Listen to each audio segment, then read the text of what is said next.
alive. Yeah, I'm excited for today.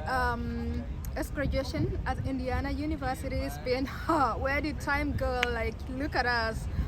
Oh my God! So I'm excited for this day. I can't wait for it. So we just going in a minute, and we'll be having the procession. Oh my God! I'm so grateful to God for this moment. Like, I'm here at Indiana University. Who thought?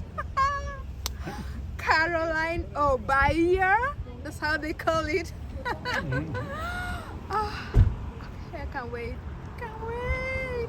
Yeah, I'd love to thank my mom for this here. This master's degree here it was solely my mom's idea. Honestly, I hadn't thought of coming to do a master's degree. My mom kept on talking about it. She literally spoke life into this.